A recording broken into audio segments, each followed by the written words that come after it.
ಕಡೆ super stars ಅಲ್ಲ, ಈ ಕಡೆ ಫ್ಲಾಪ್ ಸ್ಟಾರ್ಸ್ ಅಲ್ಲ. ದೊಡ್ಡ ದೊಡ್ಡವ್ರು ಥಿಂಕ್ ಮಾಡೋದು ಏನಂದ್ರೆ ನಾವ್ ಅನ್ಕೊಂಡಿದ್ನ ನೆಕ್ಸ್ಟ್ ಲೆವೆಲ್ ತಗೊಂಡು ಹೋಗ್ಬೇಕು ಅಂತ. ಎಲ್ಲ ಹಿಟ್ ಕೊಟ್ಟಿರ್ತೀರಿ ಹಾಡುಗಳು, ಸಿನಿಮಾನೂ ಆಗಿರುತ್ತೆ, ಆದ್ರೆ ನೆಕ್ಸ್ಟ್ ನೀವೇ ಇರಲ್ಲ. ಕೆಲವು ಸಿನಿಮಾಗಳು ಸಿಕ್ಕಾಪಟ್ಟೆ ಹಿಟ್ ಆಗ್ತಾವ, ಯಾರ್ದೋ ಸೂಪರ್ ಸ್ಟಾರ್ಗಳು. ಸಾಂಗ್ ಸೂಪರ್ ಆಯ್ತು, ಆದ್ರೆ ಎಲ್ಲೋ ಒಂದ್ ಕಡೆಗೆ ಕತೆ ಅಥವಾ ನಿರ್ದೇಶಕರ ಹಿಡಿತ ತಪ್ಪು. ಪ್ರೀತಿಯರ ಮನೆ ನನ್ನ ಸೆರೆ ಮನೆ, ನಾ ಬಂದಿಯಾಗಿರುವೆನೆ, ಬಿಡುಗಡೆಯನೇ ಎಂದು ಬಯಸದ ನಾ ಪ್ರೇಮ ಕೈದಿ ಕಣೆ. ಎಲ್ಲ ಹಿಟ್ ಕೊಟ್ಟಿರ್ತೀರಿ ಹಾಡುಗಳು, ಸಿನಿಮಾನೂ ಆಗಿರುತ್ತೆ, ಆದ್ರೆ ನೆಕ್ಸ್ಟ್ ನೀವೇ ಇರಲ್ಲ. ಯಾಕೆ ಅಂತ? ಅದು ಏನಾಗತ್ತಂತಂದ್ರೆ ಒಂದು 3 ಕ್ಯಾಟಗರಿ ಇರುತ್ತೆ. ಈ ಕೆಲವು ಸಿನಿಮಾಗಳು ರಿಲೀಸ್ ಆಗದೆ ಗೊತ್ತಾಗಲ್ಲ, ಅವ್ರದ್ದು ಸಮಸ್ಯೆ ಇಲ್ಲ. ಕೆಲವು ಸಿನಿಮಾಗಳು ಸಿಕ್ಕಾಪಟ್ಟೆ ಹಿಟ್ ಆಗ್ತಾವ, ಯಾರ್ದೋ ಸೂಪರ್ ಸ್ಟಾರ್ಗಳದ್ದು. ಅದು ಹೆಂಗ್ ಮಾಡಿದ್ರು ಜನಕ್ಕೆ ಗೊತ್ತಾಗ್ಬಿಡತ್ತೆ.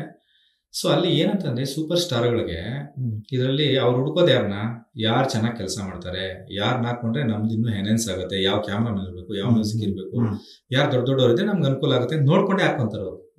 ಸೊ ಅಲ್ಲಿ ಇವಾಗ ಯಾವ್ದೋ ಒಂದು ಸಿನಿಮಾ ಹಿಟ್ ಆಯ್ತು ಹಾಡುಗಳಿಂದ ಅಂತಂದ್ರೆ ಅವ್ರೇನ್ ತಲೆ ಕೆಡಿಸ್ಕೊಳ್ಳಲ್ಲ, ನಮ್ ಸಿನಿಮಾ ಅಂತ ಅನ್ಕೋತಾರೆ. ಯಾವ್ದೋ ಡೈಲಾಗ್ಗಳು ಸಖತ್ತಾಗಿತ್ತು ಅಂದ್ರೆ ಅವ್ರೇನ್ ತಲೆ ಕೆಡಿಸ್ಕೊಳ್ಳಲ್ಲ, ನಮ್ ಸಿನಿಮಾ ಅನ್ಕೋತಾರೆ. ಈ ಮಿಡ್ ರೇಂಜ್ ಡೈರೆಕ್ಟರ್ಗಳು, ಮಿಡ್ ರೇಂಜ್ ಆರ್ಟಿಸ್ಟ್ಗಳು, ಆಕ್ಟರ್ಸ್ಗಳು ಯಾರು ಇರ್ತಾರಲ್ವಾ, ಅಂದ್ರೆ ಆ ಕಡೆ ಸೂಪರ್ ಸ್ಟಾರ್ಸ್ ಅಲ್ಲ, ಈ ಕಡೆ ಫ್ಲಾಪ್ ಸ್ಟಾರ್ಗಳು ಅಲ್ಲ, ಅವ್ರು ಬಂದು ಅವ್ರಿಗೆ ಒಂದು ಇನ್ಫೀರಿಯಾರಿಟಿ ಕಾಂಪ್ಲೆಕ್ಸ್ ಇದೆ ನಾನು ಕಂಡಂಗೆ. ಅಂದ್ರೆ ಯಾರಿಂದ ಓಡ್ತು ಅಂದ್ರೆ ಅವ್ರನ್ನ ಅವಾಯ್ಡ್ ಮಾಡೋದು. ನಾನು ಒಬ್ಬನೇ ಅಲ್ಲ, ವಿ ಶ್ರೀಧರ್ನು ಹಂಗೆ ಅವಾಯ್ಡ್ ಮಾಡಿದ್ದಾರೆ. ವಿ ಶ್ರೀಧರ್ ಒಳ್ಳೆ ಹಾಡುಗಳು ಕೊಡ್ಲೇ ಇಲ್ವಾ? ಅವ್ರು ಯಾವ್ದು ಒಳ್ಳೆ ಹಾಡು ಕೊಟ್ಟಿದ್ರೆ ನೆಕ್ಸ್ಟ್ ಅವ್ರು ಆ ಸಿನಿಮಾದಲ್ಲಿ ಇರ್ಲೇ ಇಲ್ಲ. ಒಂದ್ 2-3 ಸಿನಿಮಾ ಮಾತ್ರ ನೀವು ನೋಡಿ ಗುರ್ಸ್ಬೋದು. ಅವ್ರು ಬಂದ ಕೇಳಿ ಅವ್ರು ಏನ್ ರೀಸನ್ ಕೊಡ್ತಾರೆ ನನಗೆ ಗೊತ್ತಿಲ್ಲ, ನಾನು ಕೇಳಿದೀನಿ ಯಾಕ್ಶ್ರೀ ಅಂತ. ನಾವೆಲ್ಲ ಒಟ್ಟಿಗೆ ಬಂದವ್ರೆ. ಅವ್ರು ಮುಸ್ಸಂಜೆ ಮಾತು ಬಂತು, ನಮ್ದು ತಾಜ್ ಮಹಲ್ 3 ತಿಂಗಳ ಡಿಫ್ರೆನ್ಸ್ ಅಷ್ಟೇ. ಸೊ ಎರಡೂ ಕೂಡ ತುಂಬಾ ಮ್ಯೂಸಿಕಲ್ ಹಿಟ್ ಆಗಿ ಪಬ್ಲಿಕ್ ಅಲ್ಲಿ ಒಂದು ಪರಿಣಾಮ ಬೀರದಂತ ಒಂದು ಸಿನಿಮಾಗಳು, ಹಾಡುಗಳು ಅಷ್ಟೇ ಇಂಪ್ಯಾಕ್ಟ್ ಮಾಡುತ್ತೆ. ಸೊ ಹಂಗಂತ ನಮ್ಮ ಇಬ್ರಿಗೂ ಅಷ್ಟೇ ಏನ್ ದೊಡ್ಡ ಒಂದ್ ಕಡೆಗೆ ಅವ್ನ್ ಪಾಪ್ಯುಲಾರಿಟಿ ತಗೊಳ್ತಾನೆ ಅನ್ನೋ ಈಗೋ ಕಾಮನ್ ಆಗಿದೆ. ಅದು ಹೇಳ್ಬಿಟ್ರೆ ಆಗೋಯ್ತು. ಇದು ಮ್ಯೂಸಿಕಲ್ ಹಿಟ್ ಅಂತಂದ್ರೆ ಅವ್ರು ಇರಲ್ಲ, ಅಥವಾ ಇದು ಬಂದು ಡೈರೆಕ್ಟ್ ಇಂದ ಓಡಿದಂದ್ರೆ ಅವರು ಇರಲ್ಲ. ಹಾಗಾದ್ರೆ ಹಿಂದೆ ಹಂಸಲೇಖ, ರವಿಚಂದ್ರನ್ ಹಿಟ್ಸ್. ಈಗ ರವಿಚಂದ್ರನ್ ಸರ್ ಅವರು ಒಂದು ಹೊಸ ಜಗತ್ನ ಸೃಷ್ಟಿ ಮಾಡ್ಬೇಕಂತ ಬಂದವರು. ಅವ್ರು ಹುಡುಕಿದ್ ಯಾರನ್ನ ನನ್ನ ಸರಿ ಸಮಾನವಾಗಿ ಯೋಚನೆ ಮಾಡೋಂಥವ್ರನ್ನ ನನ್ನ ತರ ನನಗೆ ಸಪೋರ್ಟ್ ಮಾಡೋರು ಬೇಕು ಅಂತ. ಈ ಮಾತು ಶಂಕರ್ ಸರ್ ಇದು ಮಾಡಿದಾಗಲೂ ನಾನು ಕೇಳ್ಕೊಂಡಿದ್ದೀನಿ ಇಂಟರ್ವ್ಯೂಲಿ. ಯಾಕಂದ್ರೆ ಅವ್ರಿಗೂ ಸ್ವಲ್ಪ ಮ್ಯೂಸಿಕ್ ನಾಲೆಡ್ಜ್ ಇದೆಯಂತೆ. ನಿಮ್ಗೂ ಮ್ಯೂಸಿಕ್ ನಾಲೆಡ್ಜ್ ಇತ್ತಲ್ಲ, ನೀವೇ ಮ್ಯೂಸಿಕ್ ಮಾಡ್ಬೋದಲ್ಲ ಅಂತ ಯಾರೋ ಕೇಳಿದ್ರು. ಪ್ರೆಸ್ ಅವ್ರು ಕೇಳಿದಾಗ ಅವ್ರು ಹೇಳಿದ್ರು ನಾನು ಮಾಡ್ಬೋದು ಮ್ಯೂಸಿಕ್ ಬಂದ್ಬಿಟ್ಟು, ನನ್ನ ಮೈಂಡ್ ಎಷ್ಟಿರುತ್ತೆ ನನಗೆ ಎಷ್ಟು ನಾಲೆಡ್ಜ್ ಅಷ್ಟೇ ಮಾಡೋದು. ನನಗೇನಂದ್ರೆ ನಾನು ಏನ್ ಅನ್ಕೊಂಡಿದೀನಿ ಅದನ್ನ 10x ಅಲ್ಲಿ ಮುಂದಕ್ಕೆ ಎತ್ತಿ ತರೋರು ಬೇಕು. ಅದಕ್ಕೆ AR ರಹಮಾನ್ ಅವ್ರನ್ನ ಹಾಕೋತೀವಿ. ಈ ವಾಸ್ ಜೀನಿಯಸ್ ಇಂದ. ಸೊ ದೊಡ್ಡವ್ರು ಥಿಂಕ್ ಮಾಡೋದು ಏನಂದ್ರೆ ನಾವ್ ಅನ್ಕೊಂಡಿದ್ನ ನೆಕ್ಸ್ಟ್ ಲೆವೆಲ್ ತಗೊಂಡು ಹೋಗ್ಬೇಕು ಅಂತ. ಇಲ್ಲಿ ಇವ್ರೇನಂದ್ರೆ ನಮ್ಮನ್ನ ಓವರ್ಟೇಕ್ ಮಾಡಬಾರ್ದು ಅಂತ. ಹಾಗೆ ಅವ್ರಿಗೆ ಆ ಒಂದು ಏನ್ ಹೇಳ್ತಾರೆ, ಓಪನ್ ಮೈಂಡ್ ಅಥವಾ ಬ್ರಾಡ್ ಮೈಂಡ್ ಇರಲ್ಲ ಅಂತ ಅನ್ಸುತ್ತೆ. ಈ ತರದ ಈಗೋಗಳು ಹಂಸಲೇಖ ಮತ್ತು ರವಿಚಂದ್ರನ್ ನಡುವೆ ಇದ್ದಿದ್ರೆ ಬಹುಶಃ ಅಂತ ಒಳ್ಳೊಳ್ಳೆ ಸಿನಿಮಾಗಳು, ಒಳ್ಳೊಳ್ಳೆ ಹಾಡುಗಳು ಬರ್ತಾ ಇರಲಿಲ್ಲ, ಚಾನ್ಸೇ ಇರ್ಲಿಲ್ಲ. ಇಂಡಸ್ಟ್ರಿಗೆ ಇವತ್ತು ಅಸೆಟ್ಸ್ ಅವೆಲ್ಲ ಅಲ್ವಾ, ಲೈಫ್ ಟೈಮ್ ಅಸೆಟ್ಸ್ ಅವೆಲ್ಲ. ಅಲ್ಲ ನೀವು MM ಕೀರವಾಣಿ ಸರ್ ತಗೊಳ್ಳಿ, ರಾಜಮೌಳಿ ಅವರು ಆಯ್ತಾ, ಈಗ ಎಂತ ಸಿನಿಮಾಗಳು ಅವ್ರು ಮಾಡಿರೋದು, ಅಥವಾ ಶಂಕರ್ ಅವ್ರ ಕಾಂಬಿನೇಷನ್ ತಗೊಳ್ಳಿ, 1-2 ಚೇಂಜ್ ಮಾಡ್ಕೊಂಡಿದ್ದಾರೆ ಬಿಟ್ಟರೆ.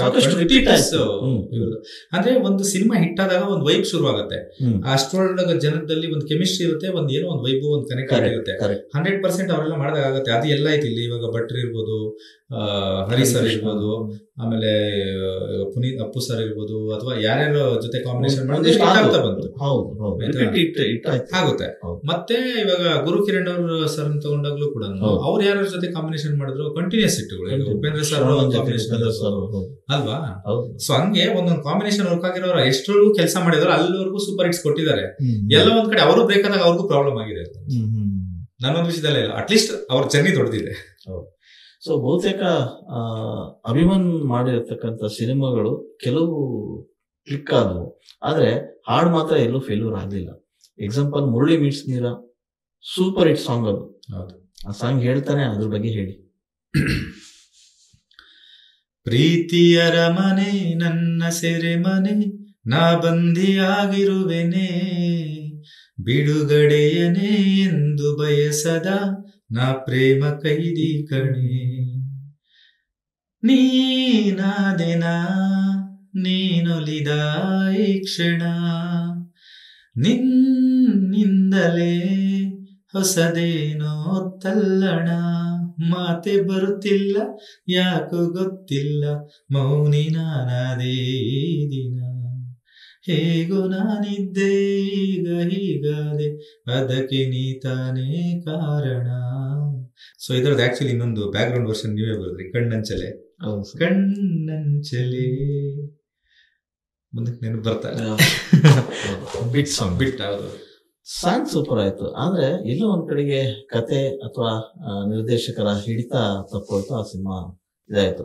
ಬಹುಶಃ ನೀವ್ ಹೇಳದಂಗೆ ಒಂದು ಸಿನಿಮಾದ ಹಾಡು ಅಥವಾ ಹಾಡುಗಳು ಹಿಟ್ ಆದಾಗ ಅಲ್ಲಿಂದ ಒಂದು ಹೊಸ ತಂಡ ಹೊಸ ಬದುಕನ್ನ ಕಟ್ಕೊಡುತ್ತೆ. ಅದು ನಿಜ, ನಿಮ್ಮ ವಿಚಾರದಲ್ಲಿ ಹಾಗೆ ಆಯ್ತು. ಈಗ ತಾಜ್ ಮಹಲ್ ಹಾಡುಗಳು ಹಿಟ್ಟಾದು ಅಲ್ಲಿಂದ ಒಂದು ಹೊಸ ಟೀಮೇ ಬಂತು. ಹೀರೋ ಆಗಿರ್ಬೋದು, ಡೈರೆಕ್ಟರ್ ಆಗಿರ್ಬೋದು, ಅಲ್ಲಿನ ಟೆಕ್ನಿಷಿಯನ್ ಎಲ್ಲರೂ ಒಂದು ಲೈಫ್ ಬಂದ್ಬಿಡ್ತಾರೆ ಅಲ್ವಾ, ನಿಮ್ಮನ್ನು ಸೇರಿದಂತೆ. ಹೌದು, ಬಹುತೇಕ ಜನ ಆ ಸಾಂಗ್ ಮೂಲಕನೇ ಇವತ್ತಿಗೂ ಬದುಕು ಕಟ್ಕೊಳ್ತಿದ್ದಾರೆ ಅಂತಂದ್ರೆ ತಪ್ಪಲ್ಲ. ಇವತ್ತಿಗೂ ಖುಷಿಯಾಗಿದೆ ಇರ್ಬೋದು ಅಥವಾ ನೀನಾದೇನ ರೀಲ್ಸ್ ಅಲ್ಲಿ ಟ್ರೆಂಡಿಂಗ್ ಅಲ್ಲಿ ಓಡ್ತಾ ಇದೆ. ಅಂದ್ರೆ ಆ ಸಾಂಗ್ಗಳು ಸ್ವಲ್ಪ ದಿನ ಯಾರು ಇದ್ರಲ್ಲಿ ಇರ್ಲಿಲ್ಲ. ಇಲ್ಲ, I want to thank Jenkar Bharath. ನಾನು ಡಾರ್ಲಿಂಗ್ ಡಾರ್ಲಿಂಗ್ ಅಂತ ಕರೆಯೋದು ಭರತ್ಗೆ. ನಮ್ಗಿಬ್ರು ಜಾಸ್ತಿ ಏಜ್ ಡಿಫ್ರೆನ್ಸ್ ಏನಿಲ್ಲ. ಅವರು ಕೇಳಿದ್ರು ಒಂದ್ಸಲ, ಡಾರ್ಲಿಂಗ್ ಎಲ್ಲಿ ನಿಮ್ಮ ಹಾಡುಗಳು ಎಲ್ಲಿದ್ದಾವೆ ಅಂತ. ಯಾಕೆ ಅಂದ್ರೆ ನಂದು ತಾಜ್ ಮಹಲ್ ಬಂದು ಸ್ಕಂದ ಆಡಿಯೋದವ್ರು ತಗೊಂಡಿದ್ರು. ಯಾವಾಗ CD ಆಡಿಯೋ ಕ್ಯಾಸೆಟ್ ಹೋಯ್ತಲ್ಲ ಆ ಕಾಲದಲ್ಲಿ ಬಂದಂತ ಹಾಡು ಅದು. ಅವರು ಪ್ರೊಡಕ್ಷನ್ಸ್ ಬಂದ್ರು, ಅಲ್ಲಿ ಡಿಸ್ಟ್ರಿಬ್ಯೂಷನ್ ಇಲ್ಲ ಬಿಟ್ರ ಅವರು. ಮತ್ತೆ ಬಂದು ಅರ್ಜುನ್ ಮ್ಯೂಸಿಕ್ ಅಂತ ಒಂದು ಪೂಜಾರಿನ್ ತಗೊಂಡಿದ್ರು. ಅವ್ರು ಆಗ್ಲೇ ಬಿಟ್ಟು ಅವ್ರು ಬೇರೆ ಕಡೆ ಹೊರಟೋದ್ರು. ಅದು ಇಲ್ಲ ಹಾಡುಗಳೆಲ್ಲೋ ಡಿಜಿಟಲ್ ಪ್ಲಾಟ್ಫಾರ್ಮ್ಸ್ ಅಲ್ಲಿ. ಮತ್ತೆ ಅಂಬರ ಮತ್ತೆ ಇದು ರಾವಣ ಯೋಗಿ ಅವ್ರದ್ದು ಅಕ್ಷಯ ಆಡಿಯೋದಲ್ಲಿ ಇತ್ತು. ಸೊ ಯಾವಾಗ CDಗಳು ಇವೆಲ್ಲ ಹೋಯ್ತು ಅಲ್ಲಿಗೆ ಯಾವಾಗ 2G ಬೇರೆ ಇತ್ತು, ಯೂಟ್ಯೂಬ್ ಅಲ್ಲಿ ಹೆಚ್ಚಿಗೆ ಯಾರು ನೋಡ್ತಾ ಇರ್ಲಿಲ್ಲ. ಇಲ್ವೇ ಇಲ್ಲ, ನಾನೆಲ್ಲೂ ಡಿಜಿಟಲ್ ಪ್ಲಾಟ್ಫಾರ್ಮ್ಸ್ ಎಲ್ಲ ಇಟ್ ಸಾಂಗ್ಸ್ ಇದ್ದಿದ್ದು. ಒಂದು ಮುರಳಿ ಮಿಟ್ಸ್ ಮೀರಾ ಒಂದು ಸರಸಕ್ಕೆ ಬಾರೈಸರಲ್ಲ, ಅದು ಆನಂದ ರಾಜ್ಯದಲ್ಲಿ ಇದ್ದಿದ್ರಿಂದ ಅದು ಸ್ವಲ್ಪ ಹೊರಗೆ ಬರ್ತಾ ಇತ್ತು. ಈಗಿನ ಸೋಷಿಯಲ್ ಮೀಡಿಯಾ ಆಗಿದ್ರೆ ಅಲ್ಲ, ಹಂಗಿದ್ದು ಕೂಡ CD ಕ್ಯಾಸೆಟ್ಗಳಲ್ಲಿ ಪಾಪ್ಯುಲರ್ ಆಗೋದು. ಆಮೇಲೆ ಈಗ ಭರತ್ ಅವರು ನಂದಿರೋ ಅಷ್ಟು ಆಡಿಯೋಗಳೆಲ್ಲ ಹುಡುಕಿವಾಗೆಲ್ಲ ಆಲ್ಮೋಸ್ಟ್ ಜೇಂಕರ್ ಹ್ಯಾಂಡಲ್ ಮಾಡ್ತಾ ಇದಾರೆ. ಅದು ಬಂದು ಅದಕ್ಕೆ ಹೇಳಿದ್, ಇವಾಗ ಟ್ರೆಂಡಿಂಗ್ ಅಲ್ಲಿ ರೀಲ್ಸ್ ಅಲ್ಲಿ ನೋಡ್ತಾ ಇದ್ದಾರೆ ನನ್ನ ಹಾಡುಗಳು. ಇವಾಗ ಫ್ರೆಶ್ ಆಗಿ ರಿಲೀಸ್ ಆದಂಗೆ ಇವಾಗ 3-4 years ಇಂದ ಈಚೆಗೆ ಸಿಕ್ಕಾಪಟ್ಟೆ ಟ್ರೆಂಡ್ ಆಗಕ್ಕೆ ಶುರು ಆಯ್ತು. ಖುಷಿ ಆಗತ್ತೆ ನೋಡಿದ್ರೆ. ಇವಾಗ ಸ್ಟಿಲ್ ನಮ್ ಚೈಲ್ಡ್ಹುಡ್ ಮೆಮೊರೀಸ್ ಇದು ಹಂಗೆ ಹಿಂಗೆ ಅಂತ ತುಂಬಾ ಜನ ಕಾಮೆಂಟ್ ಮಾಡ್ತಾ ಇರ್ತಾರೆ. ಸರ್, ಇದು ಭತ್ತದ ಒಂದು ಹಾಡು ಸರ್, ಧಮ್ ಹೊಡೆದ್ರೆ ಒಂದ್ ನಿಮಿಷ ಕಿಕ್ಕು. ಆ ಹಾಡಿನ ಬಗ್ಗೆನೂ ಸಾಕಷ್ಟು ಏನೋ ಪ್ರತಿಕ್ರಿಯೆಗಳು ಬರ್ತಾ ಹೋದ್ರು. ಅದಾದ್ಮೇಲೆ ನೀವು ರಾವಣ ಅಂತ ಒಂದು ಸಿನಿಮಾ, ರಾವಣ ಸಿನಿಮಾದಲ್ಲಿ ಒಂದು ಒಳ್ಳೆ ಸಾಂಗ್ ಕೇಳಿಸ್ತೀರಾ ಎಲ್ರಿಗೂ. ಆ ಸಾಂಗ್ ವಾಯ್ಸ್ ಕೂಡ ಹಂಗಿದೆ, ನಿನ್ನ ಮನೆಯವರೆಗೂ. ಅದೊಂದು ಹೇಳಿ ಸರ್. ಆಮೇಲೆ ಆ ಹಾಡು ಹುಟ್ಟಿದ್ ಹೇಗೆ, ಕಾಯ್ಕಿಣಿಯವರ ಲಿರಿಕಲ್ಸ್. ನಿನ್ನ ಮನೆವರೆಗೂ ಜೊತೆಯಲ್ಲಿ ನಾನು ಬರಬಹುದೇ, ನನ್ನ ಕೊನೆವರೆಗೂ ಮನದಲ್ಲಿ ನಾನು ಇರಬಹುದೇ, ವಿಶೇಷವಾಗಿದೆ ಬಡಪಾಯಿಯ ಖುಷಿಯಾಯಿ ಮಿಡಿತ, ನಿನ್ನ ನೋಡುತ್ತಾ ನಾ ಮುಖ ವಿಸ್ಮಿತ, ಮೋಹಗೊಳ್ಳುತ್ತಾ ನಾ ಮುಖ ವಿಸ್ಮಿತ. ಸೊ ಇದು ಕಾಯ್ಕಿಣಿ ಅವ್ರ ಲಿರಿಕ್, ಕಾಯ್ಕಿಣಿ ಸರ್ ಲಿರಿಕ್ಸ್ ಮತ್ತೆ ಸೋನು ನಿಗಮ್ ಅವ್ರಿಗೆ ಅಂತಾನೆ ಮಾಡಿದಂತ ಹಾಡು ಈ ಹಾಡು. ಯಾಕಂದ್ರೆ ಅವ್ರು ತುಂಬಾ ಟ್ರೆಂಡ್ ಅಲ್ಲಿ ಇದ್ರು ಸೋನು ನಿಗಮ್. ಓಕೆ. ನನಗೇನಂದ್ರೆ ಬದ್ರಿ ಪ್ರಸಾದ್ ಸುಮಾರು ವರ್ಷದಿಂದ ನನ್ನ 2ನೇ ಸಿನಿಮಾ ಅಂತ, ಮೊದಲನೇ ಸಿನಿಮಾ ಒಂದೇ ಮಿಸ್ ಆಗಿತ್ತು ಅವ್ರಿಗೆ. ತಾಜ್ ಮಹಲ್ ಅಲ್ಲೂ ಕೊಲ್ಲುವುದಾದರೆ ಕೊಂದು ಬಿಡು ಅದು ಅವರೇ ಆಡಿರೋದು, ದಮ್ ಹೊಡೆದ್ರೆ 1 ನಿಮಿಷ ಕಿಕ್ಕು ಅದು ಅವರೇ ಆಡಿರೋದು. ಬೇಡ ಮಗ ಇಳಿ ಬೇಡ ಅದರಲ್ಲೂ ಒಂದು ಕೋರಸ್ ಪಾರ್ಟ್ ಅದೆಲ್ಲ ಬರುತ್ತೆ. ಆಕ್ಚುಲಿ ಅವರೇ ಆಡಿದ್ರು, ಮತ್ತೆ ಬಾಲು ಸರ್ ಬೇಕಂತಿದ್ದಕ್ಕೋಸ್ಕರ ವಾಯ್ಸ್ ರಿಪ್ಲೇಸ್ ಆಯ್ತು. ಬಟ್ ಅಲ್ಲಲ್ಲಿ ಬದ್ರಿ ವಾಯ್ಸ್ ಕೂಡ ಅದರಲ್ಲೂ ಇದೆ, ಅದು ಹಾಡಿದ್ರು. ಮತ್ತೆ ಇದು ನನ್ ಸುಮಾರು ಹಾಡುಗಳು ಹಂಗೆ ಹಾಡ್ತಾ ಬಂದಿದ್ರು. ಬಟ್ ನನಗೇನಂದ್ರೆ ಒಂದು ಅವನು ಯಾವಾಗಲೂ ಬದ್ರಿ ಹೇಳೋನು, ಒಂದು ಖುಷಿಯಾಗಿತ್ತು ಆ ಥರ ಒಂದು ಹಿಟ್ ನಂಬರ್ ಬೇಕು. ಅಭಿ ಸೈಡಲ್ಲಿರೋ ಸಾಂಗ್ಗಳೆಲ್ಲ ಹಿಟ್ ಆಗ್ತಾ ಓಕೆ, ಕೊಲ್ಲುವುದಾದ್ರೆ ಕೊಂದು ಬಿಡೋನು ಹಿಟ್ಟು ಎಲ್ಲ ಓಕೆ, ಬಟ್ ಒಂದು ಮೆಲೋಡಿ ಸಾಂಗ್ ಇಟ್ಟಾದ್ರೆ ಚೆನ್ನಾಗಿರುತ್ತೆ ನನಗೆ. ಸೊ ನನಗೊಂದೊಂದು ಫೀಲ್ ಅವಾಗಿಂದ ಹಾಡಿಸ್ಬೇಕು ಅಂತ. ಅದಕ್ಕೆ ನಾ ಹೇಳಿದೆ, ಅಂದ್ರೆ ಒಂದು ಸ್ಟೈಲ್ ಇದೆಯಲ್ಲ, ಎಸೆನ್ಸ್ ಇವಾಗ ಅವರು ಸೋನು ನಿಗಮ್ ಮೈಂಡ್ ಅಲ್ಲಿ ಇದೆ, ಸ್ವಲ್ಪ ಆ ಸ್ಟೈಲ್ ಯೂಸ್ ಮಾಡ್ಕೊಂಡು ವಾಯ್ಸ್ ಏನ್ ಮಾಡ್ಲೇಟ್ ಮಾಡೋದು ಬೇಡ, ಆ ಸ್ಟೈಲ್ ಅಲ್ಲಿ ಟ್ರೈ ಮಾಡೋಣ ಅಂತ ಅದು ಹಂಗೆ ಮಾಡಿದ್ವಿ. ಆಮೇಲೆ ಕೇಳಿದಾಗ ಯಾರು ಇದೇನೋ ಒಂಥರ ಇದನ್ನಿಸ್ತಾ ಇದೆ ಅಂತಂದ್ರು. ಆಮೇಲೆ ಸೆಕೆಂಡ್ ಟೈಮ್ ತಿರ್ಗಾ ಹಾಡಿದ್ಮೇಲೆ ಬದ್ರಿ ಹೇಳ್ದ, ಇಲ್ಲ ಇನ್ನೂ ಒಂದ್ಸಲ ನಾನು ಹಾಡ್ತೀನಿ ಕಣೋ ಅಂತ ಅಂದ್ಬಿಟ್ಟು ಒಂದು 3 days ನಾವು ರೆಕಾರ್ಡ್ ಮಾಡಿ ತುಂಬಾ ಪಾಲಿಶ್ಡ್ ಆಗೋದು ಎಷ್ಟು ಚೆನ್ನಾಗಿ ಇದು ಮಾಡ್ಬೋದು, ಆ ಇಂಪ್ಯಾಕ್ಟ್ ಇಂದ ಹೊರಗೆ ತರೋದಕ್ಕೆ. ಅದು ಕೊಟ್ಬಿಟ್ವಿ ಅದನ್ನ ಮಾಡಿ. ಕೊಟ್ಟಿದ್ದಾದ್ಮೇಲೆ ಅವರೇ ಕೇಳಿದ್ರು, ಸರ್ ಇದು ಸಿಂಗರ್ದು ಇಟ್ಕೊಂಡ್ಬಿಡೋಣ ಚೆನ್ನಾಗಿದೆ ಅಂತ. ಅಲ್ಲ ಸೋನು ನಿಗಮ್ ಅವ್ರದ್ದು ಕೇಳ್ತಾ ಇದ್ರಲ್ಲ ಇಟ್ಕೊಳ್ಳೋಣ ಅಂತ. ಇಲ್ಲ ಸರ್ ಇವ್ರು ತುಂಬಾ ಚೆನ್ನಾಗಿದೆ. ಸೊ ನನ್ನ ಇಂಟೆನ್ಷನ್ ಏನಂದ್ರೆ ಅವ್ರಿಗೆ 100% ಸ್ಯಾಟಿಸ್ಫ್ಯಾಕ್ಷನ್ ಆಗಿ ಅವ್ರಿಗೆ ಇವ್ರದೇ ಇರ್ಲಿ ಅನ್ಬೇಕು.